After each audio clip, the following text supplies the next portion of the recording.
Good morning and welcome to another episode of The Sovereign Goat Man, unedited, uncut, and straight from the heart. I apologize for my looks this morning. I just got up. I haven't taken a shower yet. So, this morning I am going to give my opinion as to why I believe CBDC will be introduced sooner than we think. When I say unedited, uncut, and straight from the heart, it's not just something that I came up with. Actually, it is something I came up with because there's a lot of truth to it. When I make these videos, they really are uncut and unedited because the way my brain works is that if I prepare for something, sometimes I overthink it, and then in the process of introducing it, when I finally introduce the presentation, my brain just goes all over the place. So for me, the way my brain works, if I pick a topic, it appears as though it's so much better for me to not even prepare and just kind of wing it. So today I'm just gonna wing it. So if I exceed the 5-minute mark, I apologize. So today we're gonna talk about CBDC, but first things first, facts versus opinion. Facts are facts, opinions are opinions. We are entitled to our own opinion, but we are never entitled to our own facts. So when I present some data points, I will make sure that I distinguish between facts and my opinion. So if I say something and it's a fact, I will say this is a fact. If I say something, this is my opinion, I will clearly say that this is my opinion. Makes sense? So first things first. All right, here we go. First things first, there are a lot of moving parts in this mess. It really is messy.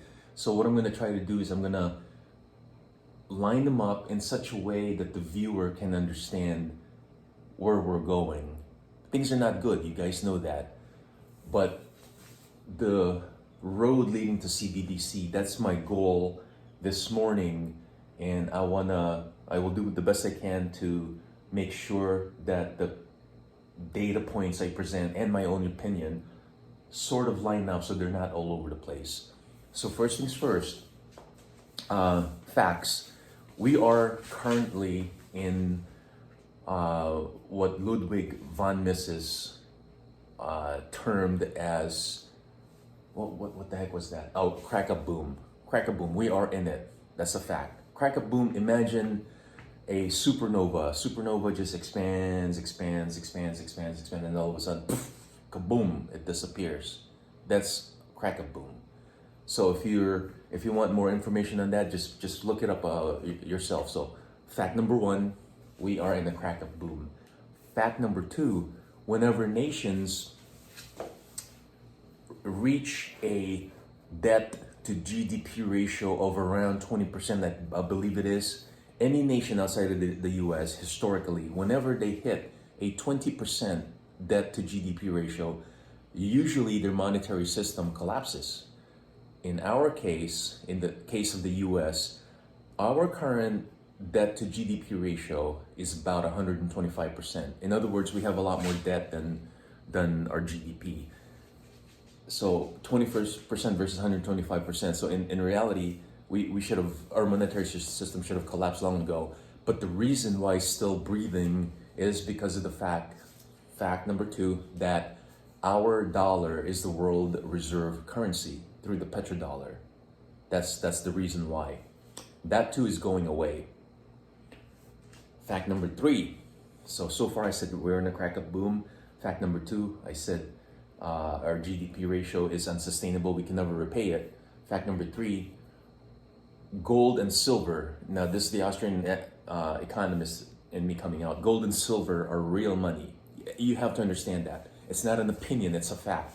And for you Christians, if you don't believe that, just look at the Bible. When Jesus was born, what was one of his gifts? Gold. You know why they gave him gold? Why the kings gave him gold? Because Mary and Joseph and young Jesus used gold as money when they fled to Egypt. What else happened? Jesus was betrayed by 30 pieces of silver, 15 ounces. So if that alone doesn't convince you the importance of gold, then there's nothing else I can do. Gold and silver, fact number three, are real money. Nothing else can fit the definition of real money. All right. Fact number four, we are in a liquidity crisis. Liquidity, so imagine if you're in the kitchen and you turn on your spigot. I think that's the correct pronunciation, spigot. Pennsylvanians say spigot, but it's really spigot. You turn on your spigot, what comes out of it? Water. Water, that's liquidity. Turn it off, there's no water. Liquidity is important to banks because that liquidity allows banks to move money around. When that liquidity freezes, it's not good. Economy will also freeze. Fact number 4, we are in a liquidity crisis. That's the reason, in my opinion, that's the reason why government averted the shutdown for another 45 days. Because they know that if they shut down, because they gotta print the money, so they have to stay in business of enslaving us, so they can keep the liquidity going, even though it's drying up. They gotta keep that debt going, and the aversion of that government shutdown will only assure that hyperinflation that I've always talked about. So fact number 1, gold. Wait, what was fact number 1? Oh, we're gonna crack a boom. Fact number 2, debt to GDP ratio too high. Fact number 3, gold, silver are real money. And fact number 4, we're in a liquidity crisis. So based alone on those 4 facts, I am going to give you my opinion as to why CBDC will be introduced sooner than expected. All right, so I brought this thing here. I haven't tested it yet. First things first, there is a pyramid that a central banker by the name of John Exter created 50 years ago, and it's called the Exter Pyramid. Actually, Exter Reverse Pyramid. So I'm going to create a pyramid reverse. Okay, hopefully you can see that. Okay, very good. All right. So the first pyramid, see how it's inverted? The first layer is gold. Again, real money. Second layer is cash and checking.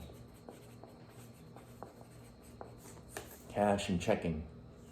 Third layer is stocks. So you have gold, cash, stocks. The next one is bonds. Oh, fact number 5, bonds are imploding. Yes, bonds are imploding because if you look at the yields are rising. So just look it up. I don't want to waste my time explaining all the details, but the bond yields are rising. That means there's a huge crack in the bond system. Bonds and then derivatives. Derivatives. What are derivatives? Derivatives are basically, imagine a pile of goat manure. You put potpourri over it and you spray some Lysol, and then it smells good, but it's still crap. So basically, derivatives are repackaged debt. It's repackaged debt. So the whole thing, because we are no longer in the gold standard, we did away with that. John Exter himself said, without the gold standard, this thing will implode, and it is imploding now. Okay, so all those facts that I gave you, it's easy to see how this whole system is going to implode sooner than later, and I think it's going to happen sooner. So now, CBDC. Those who empower will not easily give up their power. That's just how criminals are. So they will make an attempt to introduce CBDC. So how will that work out? When all this collapses, CBDC, first things first, another fact, Bitcoin was introduced in what year? 2009. What happened in 2008? There was that financial crisis. So you think it's a coincidence that Bitcoin was created after 2008 crisis? No, because in my opinion, Bitcoin was created by the 3-letter agency.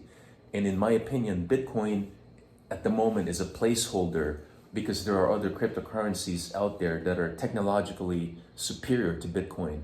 And in my opinion, Bitcoin will eventually be replaced by whatever that technology is. And that technology will be used to power CBDC. You with me so far? So, in my opinion, that's what's going to happen. So this nonsense that a lot of people promote, like especially libertarians, they say Bitcoin is gold and so is the digital gold, it's money. No, no, no, that's not even bullshit, that's goat shit. Cryptocurrencies can never be money, and that's a fact, that's not an opinion, because they don't fit the definition of money. What's gonna happen? Oh man, okay, so let's just say derivatives is here. Cryptos are actually up here. Cryptos and CBDC. CBDC. So as this whole thing implodes, cryptos can never be gold and silver. There's just no way. In my opinion, cryptos and CBDC are actually on top of derivatives. Derivatives are a piece of shit. CBDC are a bigger piece of shit. CBDCs are actually more dangerous because they will enslave humanity. Just imagine if you buy a gun, government's gonna look at you and say, oh, this guy, he's a right-wing extremist, let's shut down his account. That's what CBDCs will do to humanity. So it's never a good thing. So how is this whole thing going to play out? And again, this is my opinion. Problem, reaction, solution. It's the old Hegelian dialectic. Hegelian dialectic, they meaning the oligarchs, they'll create a problem and then they will watch the people react to that problem they created, and then the same government will come in and present a solution. So when this whole thing implodes, it's because it's by design, and it will implode. Imagine, as an engineer, imagine if a house is dilapidated and it's full of rodents and it has asbestos. Do you think it's worth for me to redesign that thing? No, I say just collapse it. Collapse it, demolish it, start from scratch, and that's exactly what they're doing. But in order for them to stay in power, they're not going to go back to gold and silver. There's no way. I mean, some countries are saying, some citizens in other nations are actually wanting to go back to gold and silver. Gold, good for them, but in my opinion, we're not going to go back to gold and silver, unfortunately, because fact number 6, we don't have gold anymore at Fort Knox. We have not passed an audit in 70 years. You know why? Because all of the precious metals have gone to China, and China is what's called a net exporter. In other words, they don't export anything. Everything that they import gold from other countries, or anything that they extract, they keep. So they have all the wealth. Yeah, you can thank the politicians for that. All right, so my opinion, this is what's going to happen. Problem, reaction, solution. When the time comes, and I think it's now, bond market is collapsing.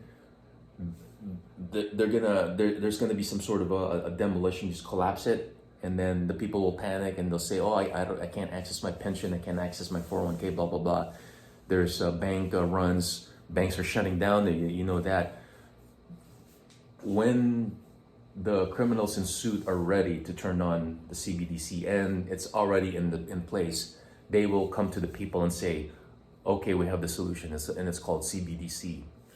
But here's the most beautiful thing, and you have to understand this. That's why you have to understand what Austrian economics is. We don't have to accept the monetary system that they give to us. In other words, you don't have to take the CBDC if you don't want to, even though they will force it down your throat. You know why? Because bam, right here, gold and silver, that's real money. There's no third-party risk. You can just use it as money to trade between each other, and you'll be good to go. So with that, I hope that this was somehow helpful to you. And again, I am of the opinion that it will be introduced sooner than I thought. So with that, the Sovereign Goat Man is out.